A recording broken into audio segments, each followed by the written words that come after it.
안녕하세요. 애들레이더 트럭입니다.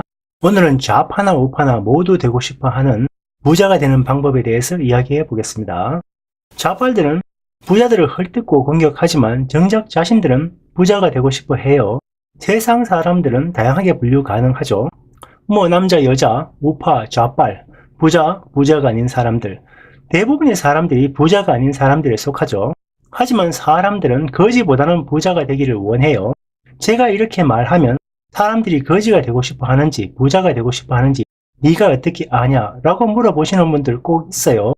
제가 항상 하는 말이지만 그 사람이 어떤 생각을 가지고 있는지 알고 싶으면 그 사람의 입을 보지 말고 그 사람의 행동을 보시면 돼요. 거지가 되는 방법은 아주 쉬워요. 그냥 핀박스 들고 아무 역이나 나가면 바로 할 수 있는데 실제로 그렇게 하시는 사람들 별로 없어요. 따라서 대부분의 사람들은 거지가 되길 원치 않는다는 걸 아주 쉽게 알 수 있어요. 물론 요즘 들어 노숙자분들이 많이 늘고 있지만 대부분 자의가 아닌 좌빨들의 소득 주도 성장 같은 말도 안 되는 경제 정책 때문에 노숙자가 된 것이지, 노숙자가 좋아서 선택한 분들은 거의 없다고 보셔도 돼요.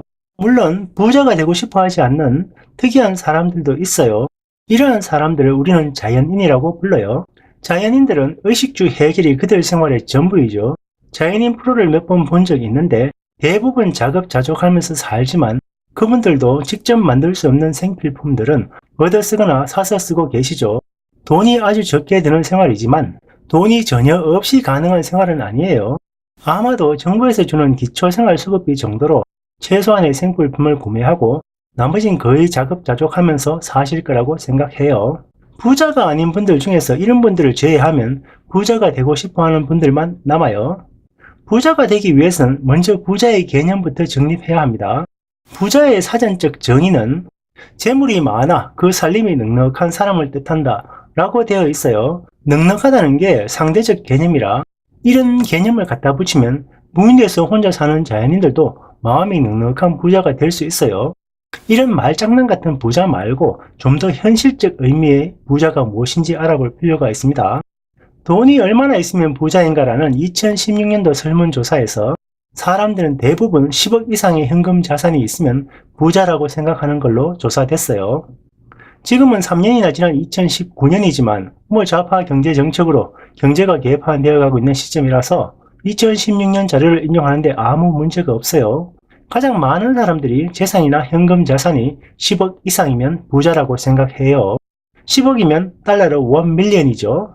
30년 전이나 지금이나 발전이 전혀 없는 경북 대구시에 사는 사람들에겐 큰돈이 될 수도 있지만 강남에 사는 사람들에겐 아파트 한 채 값도 아니죠.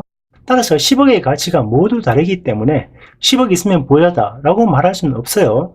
제가 말하고자 하는 부자의 정의는 자신이 일을 하지 않아도 현재의 생활 수준을 유지하기에 충분한 캐시플로우를 가진 사람이에요. 다시 말하면 그 사람의 자산에서 발생하는 간접 소득만으로 현재 생활을 유지할 수 있으면 부자입니다. 이러한 부자의 정의는 제가 내린 건 아니고 한 10년 전쯤 들었던 오디오북 Rich Dad, Poor Dad의 저자 로버트 키오사키가 내린 정의입니다. 이 책의 내용 중에서 제가 가장 마음에 들었던 부분이 부자에 대한 아주 명쾌한 정의예요. 그래서 제가 지금부터 말하는 부자는 로버트 키오사키가 정의한 부자입니다. 따라서 단순히 자산이 많다고 부자가 될 수는 없어요. 반드시 그 자산을 통하여 현재 생활을 유지할 수 있는 충분한 현금 수입이 발생해야 합니다. 똑같이 1밀리언 10억 자산을 가진 두 사람을 비교해보죠. 강남에 10억짜리 아파트에 사시는 분이 은퇴하셨는데 그분이 달리 투자해둔 돈이 없으면 그분의 간접소득은 빵원입니다. 따라서 이분은 10억짜리 아파트에 사는 거지예요. 반대로 지방도시에서 한 1억짜리 집에 살고 있고 나머지 9억으로 임대아파트에도 투자하고 작은 상가에도 투자하고 해서 많지는 않지만 현재 생활을 그대로 유지할 수 있는 충분한 간접소득이 발생하면 이분은 1억짜리 집에 살지만 부자입니다. 따라서 부자가 되는 방법은 내가 일을 하지 않아도 현재 생활을 유지하기에 충분한 투자소득을 발생시킬 방법을 찾는 것이에요. 사람들이 조물주의 건물주라고 말하는 것도 일리는 있어요. 건물주는 부자의 개념을 이해했든 안 했든 이미 부자가 되어 있기 때문이에요. 부모로부터 큰 자산을 물려받은 게 아니라면 처음에는 모든 사람들은 일을 해서 돈을 버는 직접소득에 의존해야 해요. 따라서 부자, 즉 일을 하지 않고도 현재 생활 수준을 유지할 수 있을 정도의 간접 소득이 있는 사람이 되려면 두 가지 방법이 있어요. 첫 번째, 1년에 1억씩 펑펑 쓰면서도 아무 문제 없을 정도의 투자 자산을 만들어서 높은 소비 수준을 유지할 수 있는 간접 소득을 발생시키는 방법이 있고요. 둘째는 현재의 소비 수준을 줄여서 작은 간접 소득만으로도 현재 생활 수준을 유지할 수 있도록 하는 것이에요. 첫 번째 방법은 누구나 원하지만 잘 되기 힘들죠.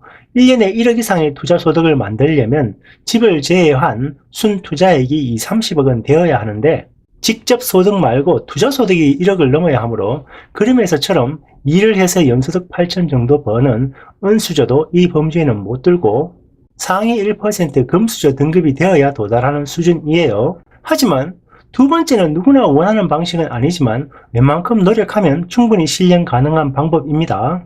통상 투자 소득을 자산의 연 5%로 가정할 때 1년에 1억을 소비하는 사람들은 20억 정도의 투자 자산이 필요하죠. 여기서 투자 자산은 자신이 살고 있는 집은 포함되지 않아요. 그런데 1년에 생활비로 2,500만원 정도 지출하는 사람은 5억 정도의 투자 자산만 있으면 돼요. 따라서 자신의 현재 생활 수준을 조금만 낮추면 훨씬 빨리 부자가 될 수 있죠. 일단 부자가 되고 나서 투자 자산을 조금씩 더 늘리면서 캐시 플로우를 개선하면 현재 생활 수준을 조금씩 더 개선할 수 있어요.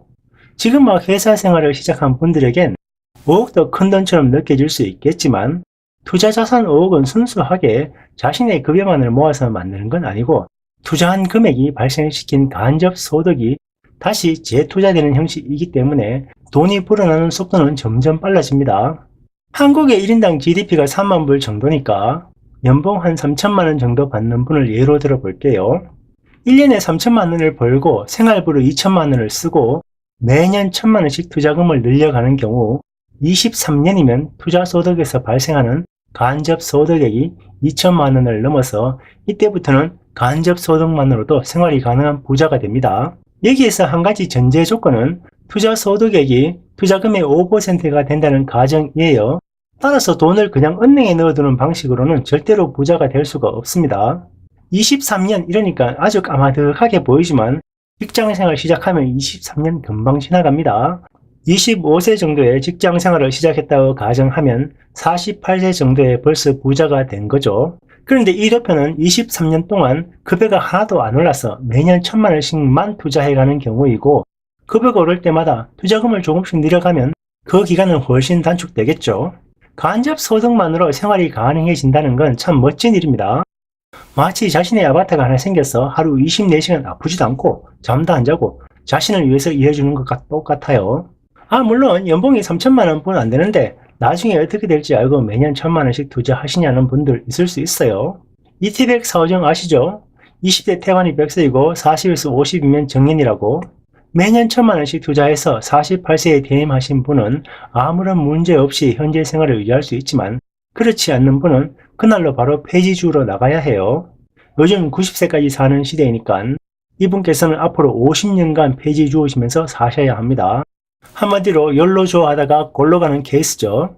이쯤 되면 이렇게 잘 아는 난 왜 부자가 못되고 트럭이나 몰고 있는지 궁금하시겠죠. 저는 리치데디 푸어데디를 책으로 읽은 건 아니고 한 10년 전쯤 트럭 몰면서 오디오북을 듣고 있는데 우연히 그중 하나가 리치데디 푸어데디였어요. 제가 들은 오디오북은 키요사키 본인이 직접 녹음한 오디오북입니다. 저도 그 전까지는 딱히 부자가 되려는 노력을 해본 적도 없고 그냥 쓰고 남는 게 저축이지 하면서 살았어요. 이 오디오북을 그 후 몇 번쯤 더 듣고 나도 부자가 한번 되어볼까 생각했지요. 실제로 제대로 투자를 한 건 한 8년 정도 되네요. 처음 몇 년간은 그냥 투자 소득에 대한 큰 느낌이 없었지만 모기지를 다 갖고 나서 매년 투자 금액을 늘려나가니까 서서히 간접 소득이 피부에 와닿기 시작했어요. 현재 상태는 아바타가 한 반쯤 만들어져서 집사람은 일을 안 해도 될 정도이고 앞으로 10년 안에는 제 목까지 해내는 아바타가 완성될 듯 합니다. 저는 좀 늦기 시작했기 때문에 당연히 아직 부자가 되는 과정 중에 있지만 지금 젊으신 분들은 한 살이라도 어릴 때 부자가 되는 과정을 시작하면 훨씬 어린 나이에 부자가 될 수 있어요. 참고로 저는 부동산의 한 50%, 주식의 30%, 은행 상품에 20% 정도 투자하고 있고 매년 1, 2만 불 정도는 개인연금을 들고 있습니다. 주식은 매매 차익과 주식 배당 소득을 반반 정도 생각하고 있기 때문에 주식이 아무리 오르거나 내려도 일정량은 팔지 않고 보유하고 있고 대형주 위주로만 거래하기 때문에 웬만해선 폭락이나 폭등은 없어요. 주식이 조금 빠지면 배당 소득을 받고 주식이 오르면 차익을 챙기는 방식으로 운영합니다. 따라서 대부분 1년에 한 5, 6% 정도의 고정적인 소득이 발생해요. 부동산도 한 5, 6% 정도, 은행 상품은 3% 미만입니다. 평균하면 대략 5% 되는 거죠. 자, 마무리할게요. 문재인 정부가 자신들의 미래를 책임져 줄 거라고 믿고 계시는 분들 많으시죠? 한국보다 GDP가 2배 가까이 높고 엄청난 지하자원을 가진 호주이지만 정부가 주는 복지 혜택에 기대어 사시는 분들의 삶은 겨우 밥만 먹고 사는 정도예요. 제 눈에는 그냥 교도소에서 먹고 자고 생활하시는 분들의 생활과 많이 달라 보이지 않아요. 문재인만 믿고 있다가 변하는 게 아무것도 없다고 청와대에서 울어버린 청년 대표꼴 나지 마시고 각자의 미래는 각자가 준비하시길 권합니다. 양극화 욕할 필요 없이 그냥 본인들이 부자가 되시면 모든 게 자연스럽게 해결됩니다. 30년 안에 제 채널을 구독하시는 모든 분들 부자 되시길 기원합니다. 이상 애들레이더 드래키였습니다. 감사합니다.